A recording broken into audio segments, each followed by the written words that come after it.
السلام علیکم،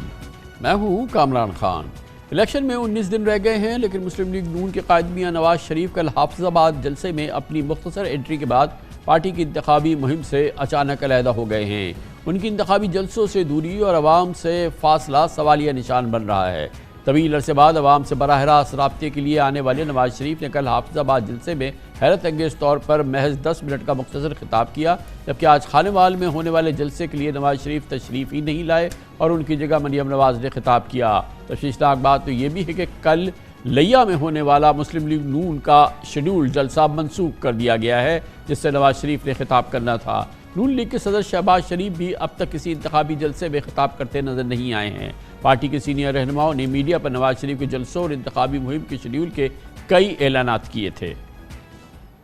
اس طرح نون لیگ کے منشور کا بھی دور دور تک کچھ پتہ نہیں۔ 10 جنوری کو انتخابی منشور پیش کرنے کا اعلان 5 مرتبہ تاریخیں بدل چکا ہے اور اب 27 جنوری کی تاریخ دی گئی ہے، جو الیکشن سے محض 8-9 دن پہلے کی ہے۔ یہ منشور دینے کے لیے نون لیگ کا چھٹا اعلان ہے۔ دلچسپ بات یہ ہے کہ لندن سے واپسی کے بعد ایک ایک کر کے تمام کیسز ان کے ختم ہوئے تھے۔ تاحیات نااہلی کا معاملہ بھی سپریم کورٹ سے حل ہو گیا۔ ان کے سب سے بڑے مخالف عمران خان جیل میں ہیں۔ پی ٹی آئی کا شیرازہ بکھر رہا ہے، جس کی سینئر قیادت کو الیکشن میں حصہ لینے کی اجازت بھی نہیں ہے اور پارٹی کا انتخابی نشان چھن چکا ہے۔ بظاہر تمام رکاوٹیں ختم ہو چکی ہیں، مگر پھر بھی نواز شریف کی انتخابی میدان سے غیر حاضری معمہ بنتی جا رہی ہے، جس کا فائدہ بلاول بھٹو اپنی انتخابی مہم میں خوب اٹھا رہے ہیں۔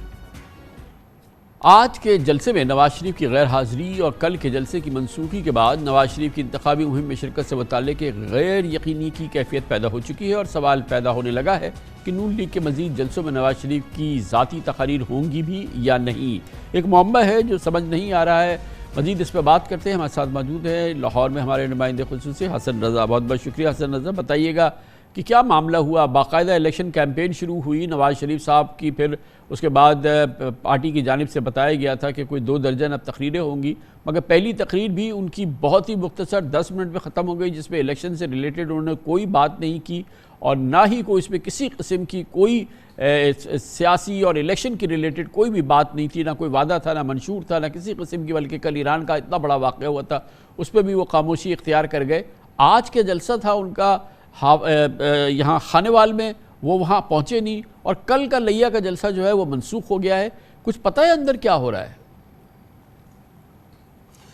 کامران صاحب بہت شکریہ۔ 2 چیزیں بہت اہم ہیں جو مسلم لیگ نون کے مختلف ذرائع سے میں نے رابطہ کیا، انہی کے سینئر رہنماؤں سے رابطہ کیا، تو وہ 2 پہلو کی طرف جو ہے وہ نشاندہی کرتے ہیں۔ ایک ان کا یہ کہنا ہے کہ مسلم لیگ نون کے اندر 2 دھرے بن چکے ہیں، جو کہ ٹکٹوں کی تقسیم سے معاملہ چلتا رہا، اور اب جو ہے جنوری کے پہلے ہفتے میں کہیں پر نواز شریف صاحب نے یہ جملہ بولا تھا کسی ایک میٹنگ میں کہ اگر میرے بعد کوئی اس پارٹی کو لیڈ کرے تو وہ مریم نواز بہترین طریقے سے پارٹی کو لیڈ کر سکتی ہیں۔ یہ دعویٰ ہے مسلم لیگ نون کے ایک اہم شخص کا جو کہ اس میٹنگ میں موجود تھا۔ ان کا یہ کہنا ہے کہ اس میٹنگ کے بعد نواز شریف صاحب اور حمزہ شہباز شریف صاحب کی پوزیشن الگ دکھائی دی اور نواز شریف اور مریم نواز شریف صاحبہ کی پوزیشن الگ دکھائی دی، جبکہ پہلے یہ طے پایا تھا دسمبر کے تیسرے ہفتے میں کہ جو 60 جلسے ہونے ہیں وہاں پر حمزہ شہباز اور شہباز شریف اور مریم نواز شریف صاحبہ ہوں گی، جبکہ تقریباً 18 جلسوں میں نواز شریف صاحب نے خطاب فرمانا تھا۔ لیکن اس اچانک جو ہے وہ سچویشن تبدیل ہوئی، اور دوسرا پہلو یہ چل رہا ہے کہ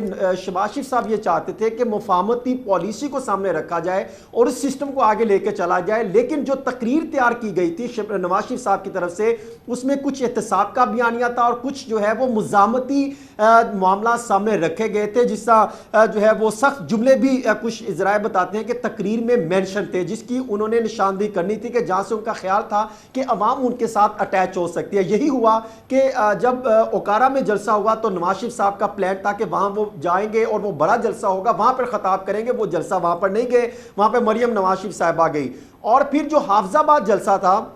مسلم لیگ نون کی ترجمان مریم اورنگزیب نے باقاعدہ اعلامیہ جاری کیا اور پھر ٹویٹ کی، جس میں انہوں نے کہا کہ نواز شریف، شہباز شریف اور مریم نواز جائیں گے، لیکن عین موقع پر شہباز شریف نے وہاں پر جانے سے معذرت کر لی اور کل وہ نہیں گئے۔ ان کی ٹویٹ میں باقاعدہ مینشن ہے کہ وہ جائیں گے، اور اس ٹویٹ میں یہ کہا گیا تھا کہ نواز شریف صاحب وہاں پر جائیں گے، مہنگائی، بے روزگاری، معاشی بدحالی، بجلی گیس، دہشت گردی سمیت دیگر مسائل سے نکالنے کے لیے اپنے ایجنڈے پر اظہار خیال کریں گے۔ لیکن وہاں پر ہم نے دیکھا کہ اچانک تقریر تبدیل ہو گئی. جب حافظ آباد پہنچے تو وہاں پر 1.5 گھنٹہ پہلے جو ہے جو تارڑ خاندان تھا وہاں پر موجود رہے ان کے گھر میں اور جلسہ گاہ میں جانے سے کتراتے رہے. جب جلسہ گاہ پہنچے تو وہاں پر انہوں نے کہا کہ میں مریم نواز شریف سے پہلے تقریر کرنا چاہتا ہوں, اور وہی ہوا کہ جو پہلے معاملہ چل رہا تھا کہ ان کو اپنی سیٹ دینا چاہ رہے تھے اس کا آغاز انہوں نے کل وہاں سے کیا. اور پھر دوسرا پہلو یہ تھا کہ آج بھی انہوں نے خانے بار جانا تھا, وہ بھی جلسہ منسوخ ہو گیا, لیا والا بھی باقاعدہ منسوخ ہو گیا ہے. اور پھر منشور کی تیاری کے حوالے سے یہ چیزیں چل رہی تھی کہ شاید منشور میں بہت بڑے پہلو سامنے لائیں گے, کوئی نئی چیز سامنے نہیں آ سکی. وہی ماضی کی طرح اس کا کوئی کلو ہے کہ کل جو حافظ آباد کی جلسے کی تقریر تھی اس میں کوئی انہوں نے کوئی الیکشن ریلیٹڈ کوئی اس طرح کی بات نہیں کی, نہ آگے کی بات کی. 10 منٹ کے اندر وہ تقریر انہوں نے اچانک ختم کر دی. آج وہ خانے وال گئے نہیں, کل لیا کا جلسہ منسوخ ہو گیا ہے. تو اس میں کچھ نہ کچھ تو یقیناً کوئی بہت سیریس قسم کی پیش قدمی ہے, یا یہ کہ کوئی ایسی ڈیولپمنٹ ہے, یا وہ منتظر ہے کہ حالات کلیئر ہوں کہ باقاعدہ الیکشن ہونے بھی ہیں یا نہیں ہونے ہیں, مگر کچھ نہ کچھ تو گڑبڑ ہے. قمر صاحب کل انہوں نے منشور کا اعلان کرنا تھا اور باقاعدہ اس کے ابتدائی نکات نواز شریف صاحب نے 4 صفحات پر مشتمل 38 پوائنٹ لکھے تھے کہ انہوں نے وہاں پر ان پوائنٹس کی نشاندہی کرنی تھی, اور ان میں سے 6 بڑے پوائنٹ سامنے لے کر آنے تھے کہ ہم اس طریقے سے نوجوانوں کے لیے لے کر آئیں گے, بے روزگاری کا خاتمہ کریں گے. معیشت کے کچھ پلان تیار کیے گئے تھے, ان کے کل اناؤنسمنٹ ہونی تھی, لیکن وہ کاغذ بھی انہوں نے باہر نہیں نکالے, اپنے جو ہے وہ جیب میں ہی رکھے, ان کے سٹاف آفیسر کے پاس ہی پھر انہوں نے ان کو حوالے کر دیے. اور یہ جانے سے اسٹیج پر جانے سے پہلے جو انہوں نے ڈاکومنٹس ان کو جو ہے وہ واپس بھجوا دیے, اور وہاں پر پتہ لگا کہ نواز شریف صاحب پہلے تقریر کریں گے. اندر سے جو معاملات مل رہے ہیں کہ شاید نواز شریف صاحب کسی چیز کے انتظار میں بھی ہیں کہ شاید وہ 27-28 تاریخ تک معاملے میں مزید کلیئرٹی آ جائے, اور کوشش کر رہے ہیں کہ شہباز شریف صاحب کو بھی اپنے ساتھ جو ہے وہ پلیٹ فارم پر لے کر آئے, کیونکہ پہلے یہ انتظار کر رہے تھے کہ بلے کا نشان غائب ہوگا تو پھر ہم مارکیٹ میں آئیں گے, پھر یہ انتظار کر رہے تھے مزید کلیئرٹی آئے گی, کاغذات جمع ہو جائیں گے, پھر سامنے آئیں گے, لیکن پھر اندرونی اختلافات سامنے آنے لگے. آج دیکھیں کہ حمزہ شہباز شریف بھی ماڈل ٹاؤن میں خطاب کرتے ہیں, باہر نہیں نکلتے, اور انہوں نے کہا کہ میں صرف اپنے حلقے تک محدود رہوں گا. شہباز شریف صاحب نے بھی ایک پریس کانفرنس کی, وہ بھی ریکارڈ کرنے کے بعد جو ہے میں خود اس پریس کانفرنس میں موجود تھا, کئی سوالات کو نکال دیے گئے اور ایک پریس کانفرنس کی گئی. نواز شریف صاحب کے حوالے سے بھی جو ان کے بہت قریبی ذرائع ہیں, ان کے قریبی سٹاف میں موجود ہیں, ان کا یہ دعویٰ ہے کہ نواز شریف صاحب اب بیک فٹ پہ جانا چاہ رہے ہیں, کیونکہ ان کا خیال ہے کہ جب الیکشن ہوں گے تو اس میں کافی پوزیشن ہمارے لیے تو بہتر ہوگی جس طریقے سے سچویشن بن رہی ہے, لیکن ہمیں مزید جو ہے عوام میں اس طرح لے کر جائیں گے تو وہی بار بار جو ہے ریپیٹ کریں گے وہی جملے, جس پر جو ہے اختلافات بنتا دکھائی دے گا. اور اس میں نواز شریف صاحب اور شہباز شریف صاحب کے معاملات کو ختم کرانے کے لیے مسلم لیگ نون کے 2 سینئر رہنما کوشش کر رہے ہیں کہ ان کے درمیان اختلافات جو ہیں وہ ختم کرایا جا سکے. بہت شکریہ حسن رضا ہمارے ساتھ موجود تھے.